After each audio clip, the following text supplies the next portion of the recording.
The press begrudgingly respects the Lakers offseason even though they didn't have a star. Russell Westbrook and the Clippers save face. And the Kings have a goalie. Kinda. Good morning. I'm James. This is your daily dose of sports and snark for the greatest sports city in the world, Los Angeles. This is the faithful Angelenos morning report. I am broadcasting about a half a mile away from the infamous Red River, the border between Texas and Oklahoma. And I'm here to tell you, that crap ain't no river, it's a damn creek. No wonder Lincoln Riley left Oklahoma. That's what your big rivalry is based on? That little puddle? No wonder he wanted a real rival in Notre Dame. But I digress. It is Sunday, the Lord's Day. Take a moment and thank the Lord for the blessings in your life. And if you like the content that we put out about LA sports, clickety-clack the like button. Clickety-clack the subscribe button. There's a notification bell. Hit that. It'll let you know we drop new content. Sharing is caring. Let people know we exist. And by all means, comment. Try to get back to every last one of you. Now, before we go on with the news and notes, a look at the scoreboard. Yesterday just wasn't a good day for the Angelenos. Julio Urias came back for the Dodgers. It was his first start in over a month and a half. Gives up 5 earned runs in 3 innings. Royals 6, Dodgers 4. Meanwhile, the Galaxy tied San Jose 2-2. There's a rapid recap of that match on the Galaxy playlist. Preston Judd scored for LA. LAFC, unfortunately, neither team is going to be in good form for El Tráfico on Tuesday. LAFC come to this state and lose to FC Dallas 2-0. Is LAFC just dog-tired? Consider this. They have played 29 matches this year. 29. Even for a guy like me who loves soccer, that's a lot. By the way, we have an El Tráfico kit giveaway. I'll talk about that in just a half second. The Dodgers are in Kansas City today again at 11 a.m. Tony Gonsolin is 4-2 with a 3.30 ERA. Brady Singer for the Royals, 5-7 with a 5.88 ERA. The Sparks play Atlanta at noon. The Sparks are on a 2-game losing streak. Now, I would like to claim that this Lakers roster is pretty much complete. Pretty much. See, they did go out yesterday and they decided to just handle their business by retaining people that were possibly going to leave. They retained Austin Rivers. They retained D'Angelo Russell, right? Both of these signings, though, along with the ones that they had yesterday when they went outside the organization, we were talking about it. These are moves that are made in anticipation of the inevitable LeBron James injury. Let's be real. We all know LeBron takes prime care of his body. He knows that his body is how he's become just fabulously wealthy. But the man is going to be 39 this year. You can't, I don't care what the commercials with Jason Momoa were about, you can't beat Father Time. James has been injured virtually every year ever since he's come to the Lakers. So these signings, whether it was the free agents yesterday or retaining people today, are all about what happens when James gets hurt. Which makes sense instead of the let's pursue that third superstar strategy, which turned up snake eyes on him a few years ago. Now, to be clear, not all of the Lakers signings I'm overjoyed with. For example, Russell. Russell's clearly the iffiest signing of the bunch. His defense is suspect at best. He disappeared in the playoffs against the Nuggets. You could argue that one of the signings from outside of the organization, Gabe Vincent, might be an insurance policy if D'Angelo's Russell struggle continue into this year. Gabe Vincent started in Miami. Center, backup center, is also an issue that wasn't necessarily solved. Yes, it's true. They added Jackson Hayes, a free agent out of New Orleans. He's a former lottery pick. But if the NBA has a graveyard, the NBA graveyard of broken dreams is filled with failed lottery picks. The Lakers right now, for example, have the 8th, 9th, and 10th players that were selected in the 2019 NBA lottery. That would be, in order, Hayes, Rui Hachimura, and Cam Reddish. So let's tap the brakes a little bit. I like the approach overall because it made sense. Instead of chasing superstars like all the bloggers and ESPN kept hyping, oh, they're going to get Kyrie Irving, they simply followed a strategic plan. So I can appreciate that. But we've got to caution this. Hayes is not necessarily the solution for backup center to Anthony Davis. We don't know if he is. He's a project. It's not as iffy as saying we want D'Angelo Russell to start, but consider Hayes' minutes were in decline toward the end of his New Orleans career. And now we're going to claim he's going to be what we go to if Anthony Davis gets hurt? Let's be real. The Clippers struck a deal with Russell Westbrook, and I would like to describe it as a face-saving move for both sides. The Clippers, they didn't approach anything near what Russell Westbrook made before. Westbrook last year made $45 million. Now he's making $4 million. Ouch. But that was about as much as the Clippers could offer.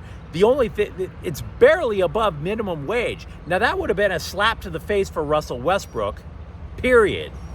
I don't care how much you hate Russell Westbrook. The guy was Mr. Triple-Double.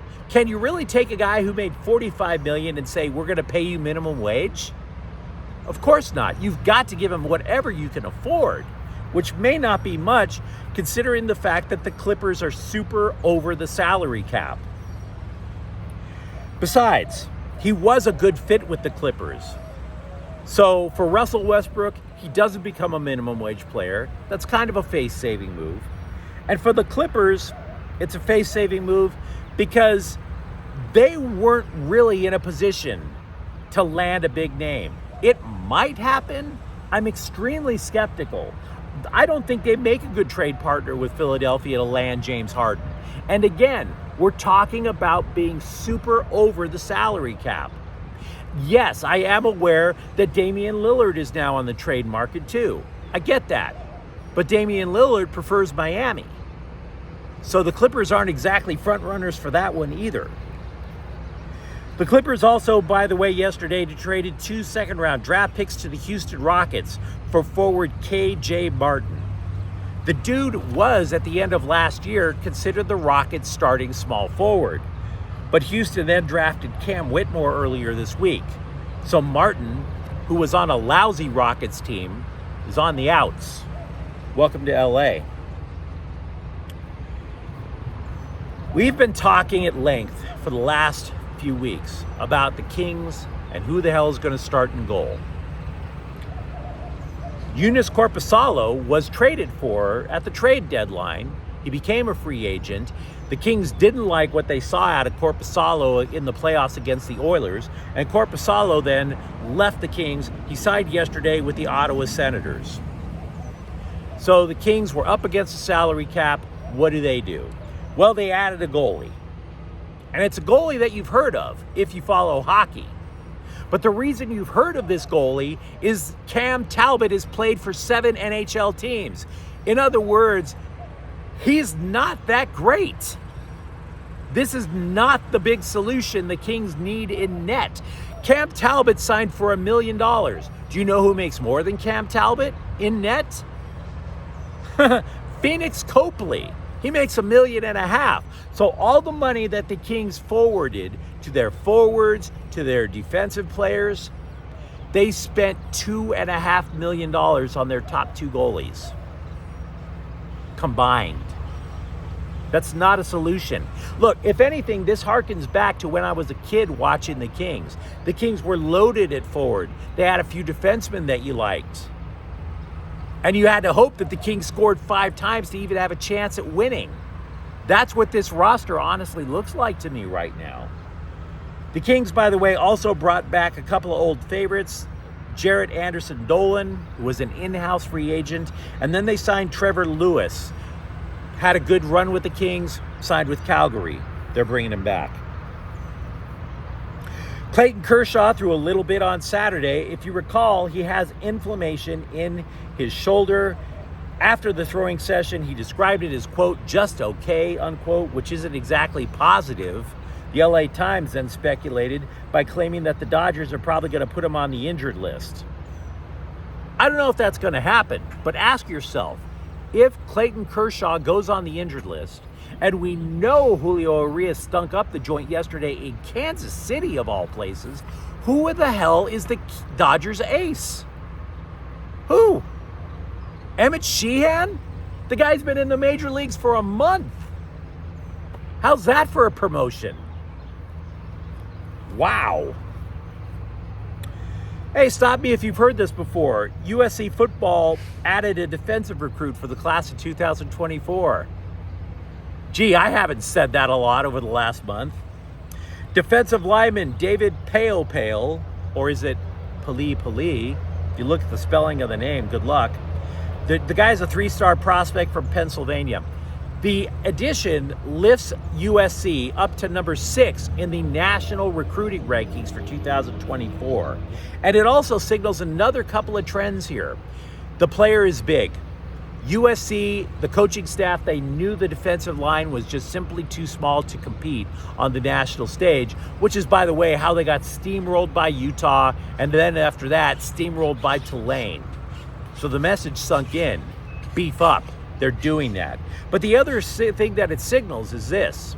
Of the 17 recruits that USC has attracted for 2024, 6 of them grew up east of the Mississippi River. The Trojans are expanding their reach when it comes to recruiting by not just simply dominating in California. And by the way, I'm not saying they're dominating in California either. They're taking a nationwide approach to building this team. The Rams have signed 3 of their 6th-round draft picks. Out of their draft class, they only have 2 left that are unsigned. Both of them were taken in the 3rd round. That would be defensive lineman Kobe Turner and defensive end Byron Young, who both have been receiving solid reviews during their time in off-season training activities. Before we jump out of here, the El Tráfico kit giveaway. Are you a fan of the LA Galaxy? Are you a fan of LAFC? I have a men's extra large LA kit for the Galaxy and inaugural season kit for LAFC. If you want a chance to win those kits, subscribe to the channel and then tell me which team you like. We will be drawing winners after the El Tráfico game. The El Tráfico game is July 4th. We'll draw winners on July 5th. And if you enjoyed this content, subscribe to the channel anyway. We're talking LA sports virtually every single day here. Thank you for watching. I'm James. We'll be back tomorrow. Faithful Angelenos is a Kian Corte El Queso production. Take care.